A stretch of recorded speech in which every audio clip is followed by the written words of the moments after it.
Yo, you're gonna have to get up a little bit earlier because you didn't finish school. You didn't take care of your business. All successful people have an eerily similar mindset. They all want to improve themselves each and every single day. That way they can produce more and grow more over a long period of time. Those little changes here and there can slowly stack up and add to a huge change and a huge positive growth for not only you, but for the ones around you in your company or your business, whatever the case may be. One of those changes could be waking up just 10 minutes earlier and working for 10 minutes at the start of your day. Well, those 10 minutes will turn into it longer than an hour at the end of the week. So you've done an hour's worth of work within a week by just waking up 10 minutes earlier. For some of you, the next level is just accepting that you belong there. So it's just little changes that people make throughout their life. If you want to get more time in your day, just wake up earlier. It's not that hard. But a lot of people just don't want to do it because it makes them uncomfortable. And that's another mindset that successful people have. It's okay to get uncomfortable. In fact, it's encouraged because you learn the most when you're uncomfortable and when you can't really navigate the situation in the way that you'd want to because your body doesn't know how to handle it. You are just unaware of what you're feeling. And feeling these things you're not used to is a great way to grow and mature and learn as you go about your life, and then you won't have that situation again and you'll be aware of how to tackle it and push on and push through if you come to that obstacle ever again. You would have learned how to overcome it and learn how to change course to go the easiest way. And I can't believe it. My next goal is to win the Nobel Prize.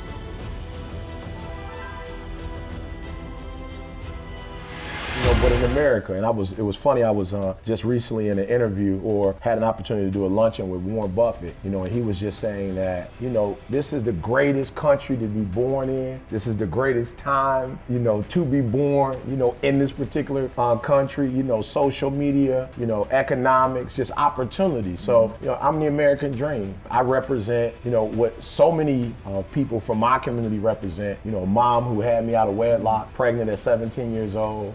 My grandmother kicked her out, not because she didn't love her, but my grandmother kicked her out because she had 14 kids and two. When I say the American dream, you're talking about not just my generation, but my mother, trying to finish high school and, getting a job in Detroit, working for Ford Motor Company. So, the journey started with my mom, and I took it from, my mom to an entrepreneur. But, I eventually dropped out of high school. I was homeless for about 2.5 years. And, through education, I think is where, I got my turnaround. I'm not saying degrees. That's not what I'm talking about. I'm talking about, going to school and really learning how to identify my craft, how to hone in on my craft, and how to sharpen that craft. I like school just because, it's a safe place. You got breakfast, you got lunch. You didn't have to worry about, certain things happening when you were in school. Your friends, the social life was great. We're out here making this money and you going to school for what?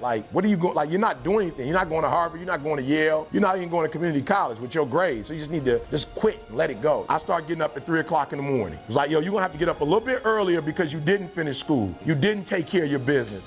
You can't get up the same time another man who gets up, who handle his business. And so for me, it was like, you gotta discipline yourself. You might have the same experience they had, so you just gotta discipline yourself. I do vegan most of the time, and I tell people all the time, I love fried chicken. I love macaroni and cheese. I love a lot of dessert. But in my family is diabetes. So it's like, if you do what they do, then you're gonna get the results they got. But if you wanna be with Didi for the next 30, 40 years, and you wanna be able to walk, I wanna be able to walk at 60, at 70. I wanna be independent at 80, if I can be. So I'm gonna have to make some sacrifices now. I just feel like your gifts will make room for you. And when you're trying to be somebody else, you block your gifts. You block your opportunity. So you don't see me trying to throw a football. You don't see me trying to, put a basketball in a hoop. You see me speaking. You see me serving, helping kids get their GED. I blew up with teaching a GED class. That's how I became famous. And people always ask me, why did you start there? I can psychologically tell you how to get prepared for a GED. And then the GED went to, can you help kids stay in college? So I did that in college, and before you know it, because here you are with an opportunity to get a 4-year degree, and you playing, and you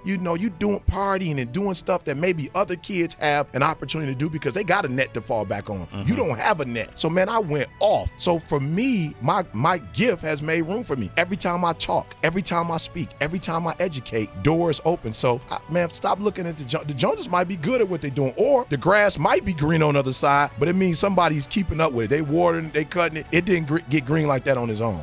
for some of you, the next level is just accepting that you belong there. Like forgetting your past, forgetting where you come from, not worrying about what you think you don't have yet. Just relax and you belong there. So the next meeting after, they trained me and we talked, the next call was like, yo, E, what you doing tomorrow? I'm like, I don't know, what's up? He was like, Warren Buffett's coming to town. I'm only inviting 30 people to come and I want you to be one of them. I'm like, I'm there.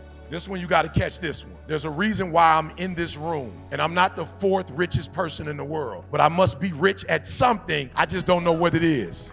But I have to be a billionaire in an area, because if I wasn't a billionaire in the area, they wouldn't have attracted me. So I'm looking like, those malls you go to with the Louis and the Prada and my man sitting there, he was the dude that owned those. And then I would watch the game, the Cleveland Cavaliers game, and he would be sitting next to Dan at every game. They all own property, like billions of dollars worth of property. And I started doing my homework and I was like, ooh, I see what they don't have though. While they have money and they do business, they don't have the human experience.